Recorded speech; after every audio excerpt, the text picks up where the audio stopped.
Welcome to Lace Nexus. Today we're talking with Daniel Stein of Special Strong. He's the founder of the organization. You guys have been open since 2016, so just celebrated 2 years in October. Oh wow! Congratulations. Thank you. Yeah, Daniel, I've been following your story. It's just fantastic. It fits right into to my passion of helping people that have special needs, and your story is just a fantastic one. Thank you for being here with us today and sharing some of that. So to start with, I know you've been published in everything, and you've had plenty of write-ups and magazines and video. But just for our audience, just in a nutshell, what do you do? Yeah, so what we do is we provide health and fitness services to the special needs population. And I'm very sad to report that we're one of the only companies in the United States that offers this service. So if someone has a son or a daughter with special needs like autism, Down syndrome, CP, maybe they need to lose weight, maybe they need help with their nutrition, they can't just go to a local gym or a local weight loss clinic. They're going to have no idea how to work with these types of clients. They don't know anything about ABA. Those are just 3 letters to them. We do. Our entire team is trained on ABA, as a matter of fact. And so we take a very unique approach, so unique that, again, we're one of the only companies in the United States. We actually have people outside of the United States wanting us to go there. Wow. Now, we're not there yet, but maybe one day. Special Strong International. You never know. You never know. As a matter of fact, Israel has a big place in my heart. So I've always thought it'd be neat if we could have a Special Strong in Israel. Absolutely. Wouldn't that be cool? That'd be awesome. Well, see where it goes, huh? Yeah, you never know. So when you say special needs, is this? I know you do work with some individuals with autism. Some of them have been at Nonpareil in the past and things like that. So, what's your the special need crowd that you have? Yeah, so we work with ages 8 and up, and a lot of the times we'll have individuals that are younger than 8. Okay. And typically we can't service them just for safety reasons. Okay. Their bodies are still growing. There's so many limitations. And so we found that ages 8 and up are typically the safest age. And so we work with ages 8, and we have a client that's as old as 72 in a nursing home. So it's a very vast age difference. I'd say the average client typically are teenagers. Yeah. And most of our clients are on the spectrum. And so you'd mentioned Nonpareil. Okay, We have many clients with Nonpareil. We actually do corporate boot camps at Nonpareil, Yeah. and they love that. And so we love and have a very special place on our heart for clients on the spectrum. Yeah, great. And I've noticed it's not just limited to autism. You also work with other groups. What are some of those? Yeah, part of the reason we did that, our primary focus, our first client for the company had autism. Okay. And when we developed our curriculum, we learned pretty quick that a lot of the principles with autism, such as ABA therapy, it works well universally, not only with autism, but with Down syndrome, with CP, with other neurological conditions. So we didn't want to just limit ourselves to only autism because, again, our model works with all populations. Right. We actually have a term for it. We call it an inclusive phase of training. And so we've actually created a specific phase of training that works with any population. We have people that come see us that have conditions that are 1 in a million, okay? Really? We don't know how to work with, we've never heard of these conditions. Yeah. And that's okay. We have the basic principles where we can work with that 1 in a million and allow them to live an abundant life through our program. So what are the benefits? I mean, I guess they should be obvious. Most people are going to go, what kind of question is this? But I'm a dad that has a son that has autism. Nutrition, good luck. Exercise, if it's not sitting in front of the computer or the console or something like that, it's just really hard. So, I mean, what do you see as the benefits? I guess they should be obvious, but are these kids enthused about coming? Is it, oh, Mom, I have to go work out again? I mean, what have you seen? Yeah, and it really, that your question ties into the mission of our company. And the mission of our company was founded off of a verse in Scripture, John 10:10, which says, the enemy comes to steal, kill, and destroy. And I, Jesus, came that you may have life and have it more abundantly. And so our mission is when people, like your son, who are maybe a little apprehensive to exercise, which is probably most of our clients that come in our door, they don't want to exercise.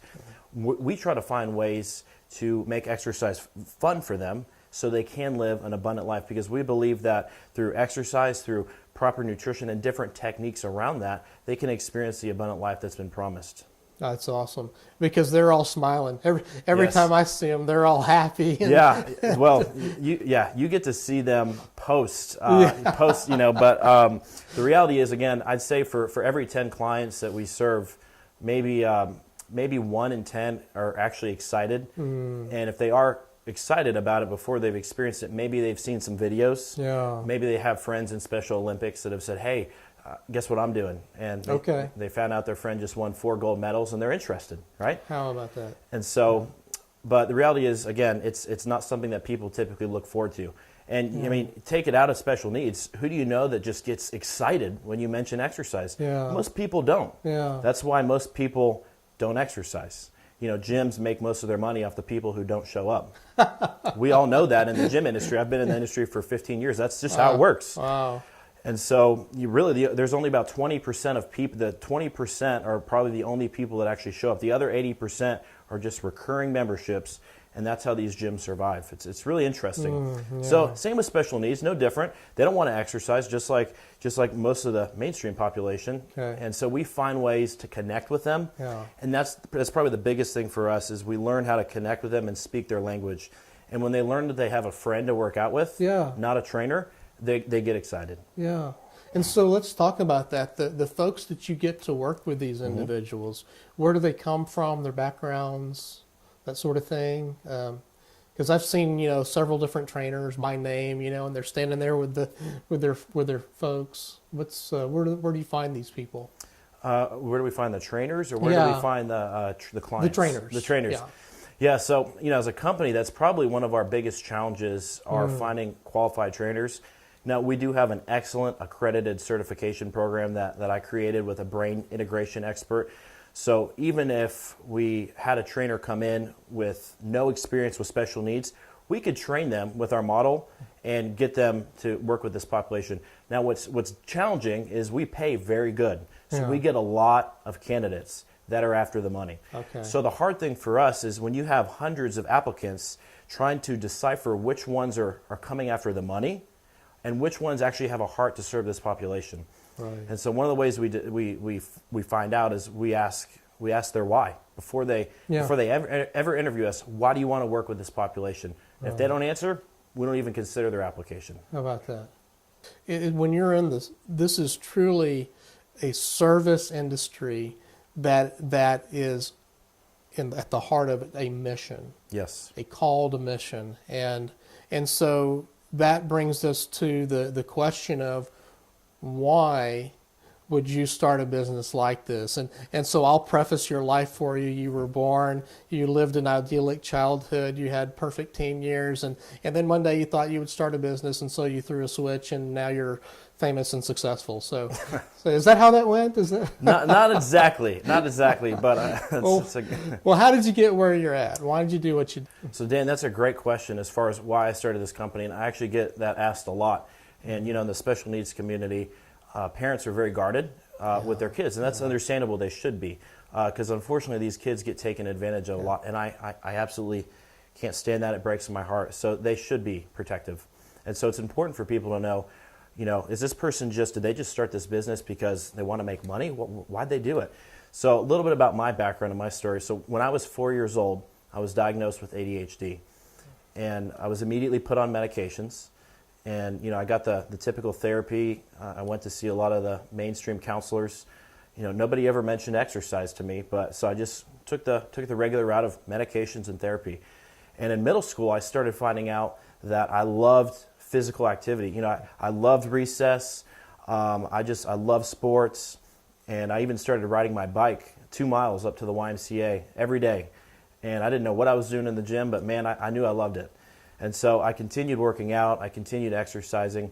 High school came around, and I got involved in the wrong crowd. And so I got involved in some really bad things. I got in trouble with the law.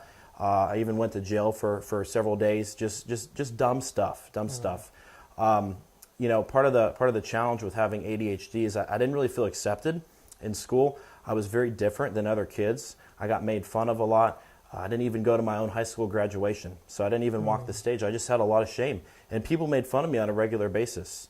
And so, after I got out of high school, I was really insecure. I wanted to build an identity for myself because I had no identity, and so I started getting into bodybuilding. I started really using some strong supplements, steroids, anabolic steroids. Got really big into that scene, and through that, one day at the gym, a young man in the locker room interrupted my workout and introduced himself. And he said, "Hey, my name's Jason. I'd love to work out with you." Thought it was super weird. Didn't understand why he was asking me, but he ended up inviting me to church, and I went. I was depressed at the time, and I felt like my life was going nowhere. So I went to church and I got saved. This was in 2009. Got radically saved. Delivered from drugs, delivered from pornography, delivered from just a nasty, nasty lifestyle. And through that church, I started getting mentored by a man named Rob. And Rob was in his 60s. He had a disease called multiple sclerosis. And he started mentoring me. And one day, on November 11th of 2011, we sat down at Starbucks. And he said, "Hey, Daniel, this is going to sound weird." But he said, "I had this vision." And he said, "In this vision, you were training kids that had special needs." And I thought the guy was crazy. Now, I trusted this guy, but it was so strange because, sure, I liked fitness, but I wasn't a trainer, and I would have never have thought of me working with special needs. I mean, I had no experience, no exposure to them.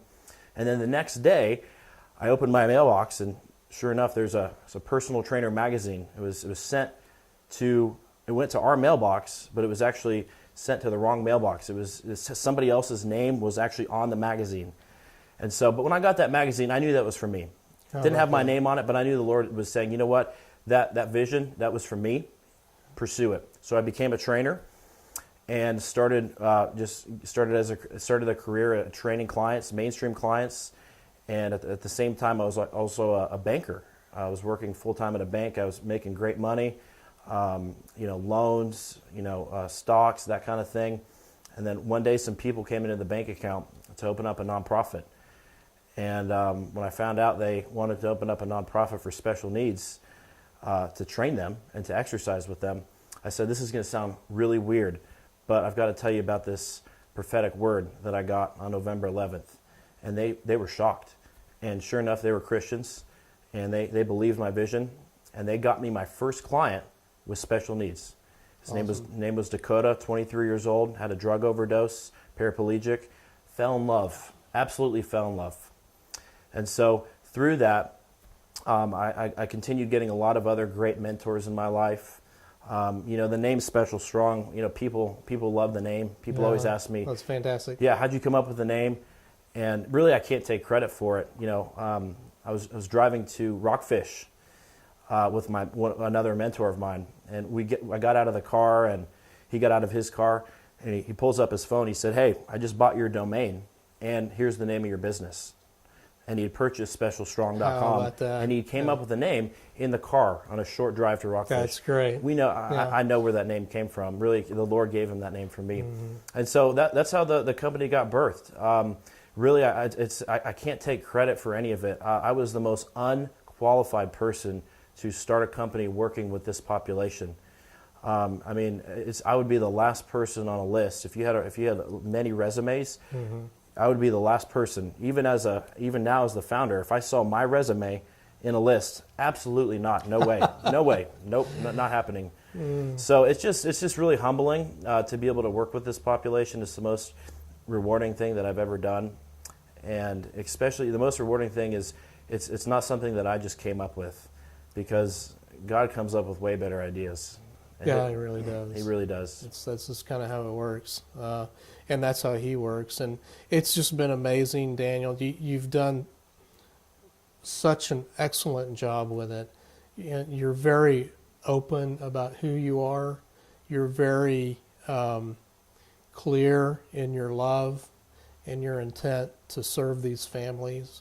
I know it not only has touched me deeply, it's touched everyone that's been involved with it deeply, and for all of the blessing that you're giving these families and these kids, And for the families that can't thank you, I thank you. It's just an amazing story, and it's a fantastic business, and really looking forward to your continued success. But you also have a nonprofit. Yes. Can we talk about that for a second? Sure, absolutely. Yeah, so interesting story about the nonprofit. One day I was having quiet time, and I have a Bible reading plan that I do every day. And this particular day was Matthew 9. And so I was reading Matthew 9, and I got to Matthew 9, verse 36, and it reads, "But when he saw the multitudes, he was moved with compassion for them, because they were weary and scattered, like sheep having no shepherd." And I just felt like the Lord said to me, "Daniel, that's how I see this special needs population. They have no shepherd. They have no provision." And it was at that moment that the Lord put the vision and the desire to start a nonprofit in my heart. And I said, Lord, if you want me to start a nonprofit, that's great idea, but you're gonna have to help me with the funding, because it's not a good time for us financially to invest a lot of money in starting a nonprofit. And so I think it was maybe a few days later, we had a lady that saw our news clip, and then I think it was Fox 4 news clip, and in that news clip, it just so happens that I had mentioned, we had, at some point one day we wanted to start a nonprofit. Well, she wanted to plant a seed, and so to this day she's paid for every single attorney fee. She's paid for our website, and it all happened after I got that verse, because I told the Lord, I said, "Lord, if you want me to do this, you're gonna have to make a way." And literally days after that, we had this lady reach out to us and offer to pay for everything. And so the nonprofit's been started. We've got our board of directors in place. Just about everything's almost legal with the government, and so really our mission is to break the financial barrier that exists in this population, because we want to see more people helped. There's no financial incentive. Mighty Shepherd contracts with Special Strong, but we take out the profits for Special Strong, so there's really no financial gain for us. The gain for us is seeing somebody's life get changed. Sure. That's amazing. And I tell you, Daniel, it's amazing. We've now heard the same words that came out of your mouth 4 times that God said, directed me to, and then provided. Yep. 4 times we've heard this. Yep. And it's a recurring theme. It's amazing. I think if nothing else, it shows that the people that are showing up for these missions are called. They have a heart that's truly a heart of love and help. And starting a business, it's hard. It's challenging. It's fraught with ways to close that business. What makes your business successful? What's been the journey that's gotten you to a business that you're comfortable with and happy with? Yeah, that's a great question. So I think for me, probably the number one thing that's made me successful is, number one, recognizing that this is not my business. It's God's business. And if I ever take the business back from Him, I will lose my success. And I may still look successful in the eyes of others, but really that's not the success that I'm looking for. I'm working for an audience of one, and his name is Jesus. So that being said, what's made me successful is the secret place. And I call it the secret place. Some people call it their quiet time, devotional time, whatever you want to call it. But many years ago, I read a book that changed my life, and it's a book by Bob Sorge, and it's called The Secrets of the Secret Place. And in that book, I learned how to have a passionate, just fired up experience talking with God. It wasn't something that was a routine that I had to check off. It wasn't something that I dreaded doing anymore, whereas I had in the past as a Christian. This is something that just radically transformed my life. And through that process, every single day, the first thing that I do to start my day is I go to my office, nobody's there, and I spend several hours just in solitude with just me and the Lord. And a lot of the ideas, a lot of the visions, a lot of the company that you see came from my dad. And when I say my dad, I'm referring to the Lord, because I see him as Papa, I see him as Father, I see him as coming into my lap, Abba, yeah. giving me ideas. And they come from him, because I'm not a super smart, educated person. I don't have a college degree, okay? The first company I ever ran fell apart and went bankrupt. Okay, I don't have all the ideas, but I know somebody who does. Right. And through that relationship, which was over the course of years and years and years, I got prophetic words from people. I learned to ask for things. I asked the Lord to give me confirmation about taking a journey of faith to quit my job and start this company. And he showed me specific confirmation that I would have never have had the faith to do had he not confirmed that to me. But that's all through my relationship with him, and it goes back to the secret place. And when I say secret place, I want to be real clear. I'm not talking about you're in the car, you're driving, and Right. the music is off and you've got cars all around you, distractions, and you're talking to God. Okay, that's Americanized quiet time. And that's not what I'm talking about. I'm talking about getting away, going somewhere. It can be in a room. It could be in your car. Hopefully you're not driving and there's no distractions. But that is, without a question, that has made me more successful than anything else. And it's actually made me more successful in my most important ministry, and that's my marriage. And if my marriage is failing and my business is thriving, I'm a failure. Yeah. I'm reminded of my first year in business where I really lost focus. And I was working 100 hours a week, and just priorities were out of order. And I'll never forget that my first client that I ever served, we had been working together for a year, and she sent me a text, and she said, "Daniel, you've really seemed to have lost focus of your why, and you've started to care more about building the business than you do people." And my first reaction was, no, she's wrong. And I defended. I humbly defended myself. And then later I was having quiet time, and the Lord just convicted me and said she was right. And I just got on my knees and cried. And I ended up going back to that lady and saying, "You were so right. Thank you for telling me that." And I ended up taking care of her and giving her some discounts because that was just on my heart. But that came from my secret place. Do you know how easy it would have been if I didn't have the secret place? It would have been very easy for me to have continued months and years on that same path of building the business, Right. thinking I was caring about my clients, and in my mind, I was successful. And so again, it goes back to my definition of success. If you don't have that relationship with God, what if you end up being a medical doctor and the Lord says, "I never called you to be a medical doctor"? Yeah. Can you imagine that? Yeah. Think about that. Yeah. You go your whole life in the wrong career because you never ask God, "What's your will? God, my life, I'm only here because of you. You died on the cross for my sins." But what if I never ask him, "What did you create me for? You're my creator. I was made in your image. The gifts that you gave me, what is it for? Do you want me to become a medical doctor, or do you want me to become a personal trainer?" Yeah. Well, there's a lot of money in the medical doctor. Maybe I should pursue that because there's way more money in the medical doctor field. Trainer position, man, there's not much money in that. Trust me, you don't become a trainer for money, okay? You don't. Well, you're talking about life decisions that impact our life. Absolutely. And that's where I was 10 years ago. Yep. When I had a successful IT career and thinking this isn't what I think I should be doing. Yep. And it was through prayerful conversation Yes. to say, where should I be? What should I be doing? And here I am again 10 years later, right back in the same boat. Yep. I don't know what tomorrow brings, Yep. but it's a great place to stand and still grow that faith and know that God has a will for people who want Absolutely. to serve. Yes. And he provides that direction. And Daniel, everybody can talk about it, but those that will do it are few. Yes. And that's where this is just a different story. And frankly, the others that we've spoken with, they're spending, let's talk about it. It's risk. You can make more money doing something else. Yep. Other people opening other missions are accepting the risk. It's costing them money. It's costing them comfort. It's costing them, yet they do it. Yet they serve. And I can absolutely relate to getting me before them. My mission with Nonpareil started completely with them and continues today to be the same. But all throughout that, every day offer an excuse to say the business is more important than that. Yep.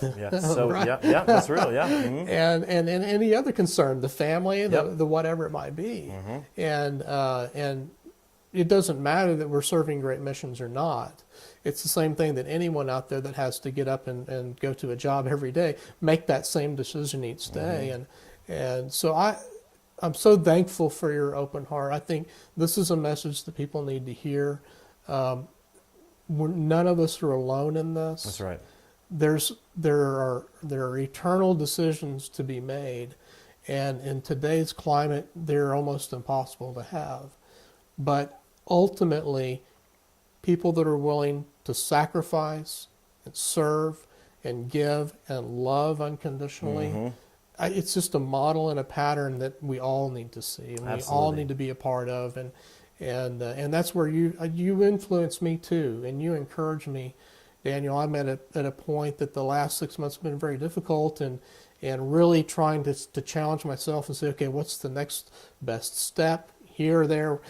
How can I help best for my son and the other sons and daughters like him? And I find you very refreshing and a kindred spirit in the missions that we're trying to accomplish, and for the right reasons. And I appreciate you for that. So, well, thanks for sharing that with us. Absolutely. Thank you for the opportunity. You bet, man.